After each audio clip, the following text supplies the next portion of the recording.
Hello everyone. In today's lesson I'm going to talk about Giardiasis in pediatrics. Giardiasis is caused by Giardia lambilia, which is a flagellated protozoan that infects the duodenum and the jejunum. Infection results in clinical manifestations that ranges from asymptomatic colonization to acute or chronic diarrhea and malabsorption. Infection is more prevalent in children than in adults. Giardia is endemic in areas of the world with poor levels of sanitation. And Giardia is particularly significant pathogen in children with malnutrition and certain immunodeficiency such as IgA deficiency and the common variable immunodeficiency and also X-linked hypogammaglobulinemia. The life cycle of Giardia lambilia, also known as Giardia intestinalis, is composed of two stages. That is the trophozoite stage and the cyst stage. Giardia infects humans after ingestion of the as few as 10 to 100 cysts. Each ingested cyst produces two trophozoites in the duodenum. After excitation, trophozoites colonize the lumen of the duodenum and proximal where they attach to the brush border of the intestinal epithelial cells and they multiply by binary fusion. The body of the trophozoite is teardrop shaped and as detached trophozoites pass down the intestinal tract and they insist to form oval cysts that contain 4 nuclei. Cysts are passed in the stools of infected individual and it might remain viable for up to 2 months in water for as long as up to 16 days. Their viability often is not affected by the usual concentration of chlorine used to purify water for drinking. Giardia infection usually occurs sporadically, but Giardia is a frequently identified etiologic agent of outbreak associated with drinking water. The age-specific prevalence of Giardiasis is high in during childhood and also it begins to decline after adolescence. In most setups, the asymptomatic carrier rate is as high as 20 to 30% in children younger than 36 months of age attending child care centers. Asymptomatic carriage may persist for several months, and the transmission of Giardia is common in certain high-risk groups, including children and employees in child care centers and also consumers of contaminated water. The major reservoir and vehicle for spread of Giardia appears to be water contaminated with Giardiasis, but foodborne transmission also can occur. Giardiasis are relatively resistant to chlorination and to ultraviolet light radiation, but boiling is effective for inactivating cysts. Person-to-person spread also occurs, particularly in areas of low hygiene standards, frequent fecal-oral contact, and also crowding. Individual susceptibility, lack of toilet training, crowding, and the fecal contamination of the environment all predispose to transmissions of enteropathogens, including Giardia, in child care centers. Child care centers play an important role in transmission of urban Giardiasis, with secondary attack rate in families as high as 30%. Children in child care centers may pass cysts for several months. Humoral immunodeficiency, including common variable immunodeficiency and X-linked gammaglobulinemia, predispose to chronic symptomatic Giardia infection. This suggests the importance of humoral immunity in controlling Giardiasis.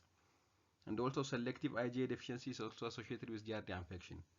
Although many individuals with AIDS have relatively few mild Giardia infection refractory to treatment might occur in subset of individuals with AIDS. Clinical manifestation. The incubation period of Giardia infection usually lasts from 1 to 2 weeks, but it might be longer. A broad spectrum of clinical manifestation occurs depending on the interaction between Giardia lambilia and the host. Children who are exposed to Giardia lambilia may experience asymptomatic excretion of the organism or acute infectious diarrhea or chronic diarrhea with persistent gastrointestinal tract signs and symptoms, including failure to thrive and abdominal pain or cramping. Most infection in children and adults are asymptomatic. There is usually no extraintestinal spread, but occasionally trophozoite stage of the Giardia might migrate into the bile and the pancreatic ducts. Symptomatic infections occur more frequently in children than in adults. Most symptomatic patients usually have a limited period of acute diarrheal disease with or without low-grade fever, nausea, and anorexia. In a small proportion of patients, an intermittent or more protracted course characterized by diarrhea, abdominal distension, and cramps, and also bloating, malaise, flatulency, nausea, anorexia, and weight loss might develop. Stool initially might be profuse and watery, and later it becomes greasy and foul smelling and may float. Stools do not contain blood, mucus, or fecal leukocytes on stool examination. Varying degrees of malabsorption may occur, and also abnormal stool patterns may alternate with periods of constipation and also normal bowel movements. Malabsorption of sugars, fats, and fat-soluble vitamins is well documented and they might be responsible for substantial weight loss in children infected with Giardia. Giardiasis in children has been associated with gross stunting, and also repeated Giardia infection correlate with a decrease in cognitive functions in children in endemic. This is a percentage of the clinical symptoms. If a child is symptomatic, the percentage of the symptoms that occurs in that child. The most common is diarrhea, malaise, and the weakness if they are symptomatic, and also abdominal distension, flatulence, and the abdominal cramps might occur.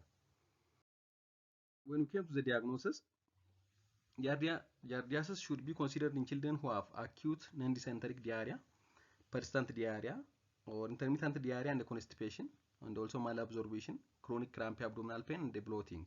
And also children who have failure to thrive and weight loss should be suspected to have intestinal parasites, including Giardiasis. It should be particularly high in the differential diagnosis of children in child care, children in contact with index case, and also children with humoral immunodeficiency. A diagnosis of Giardiasis was traditionally established by microscopy, with the documentation of trophozoites or cysts in stool specimen, but 3 stool specimens are required to achieve a sensitivity of more than 90% by microscopy. Stool enzyme immunoassay or direct fluorescent antibody tests for Giardia antigens have been tests of choice for Giardiasis. Stool enzyme immunoassay is it's less reader dependent and it's more sensitive for detection of Giardia than microscope.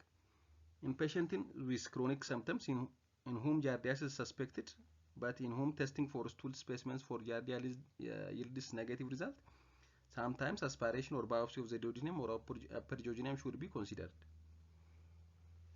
When we came to the part, children with acute diarrhea in whom Giardia organisms are identified should receive therapy. In addition, children who manifest failure to thrive or exhibit malabsorption or gastrointestinal tract symptoms such as chronic diarrhea should be treated. Asymptomatic excretors generally do not need treatment, except in specific instances such as outbreak control, prevention of household transmission by toddlers to pregnant women, and also patients with hypogammaglobulinemia and also cystic fibrosis. There are a couple of drugs for the treatment of Giardia.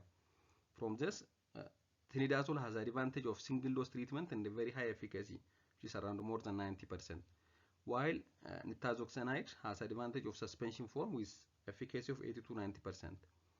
Metronidazole is also highly effective, up to 80 to 90% cure rate, and it is less expensive than tinidazole and nitazoxanide, but it requires 3 times a day for a duration of 5 to 7 days. Second line alternative for treatment of patients with Giardiasis include albendazole. And albendazole may be of similar efficacy to metronidazole. Albendazole has few adverse effects and is effective against many helminthes. This makes it useful for treatment when multiple intestinal parasites are identified or suspected.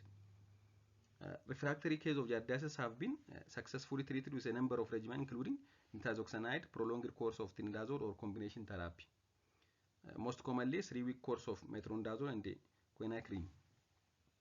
When we came to the prevention part, infected person and the person at risk should be they should practice strict hand washing after any contact with face. This mainly works for those who are working on changing diapers for children, especially in child care centers. Purification of drinking water can be achieved by filter with a pore size of less than 1 micrometer for cyst removal, or by brisk boiling of water for at least 1 minute. And the treatment of water with chlorine or iodine is less effective, but it might be used as an alternate method when boiling or filtration is not possible. Thank you. Don't forget to like and subscribe.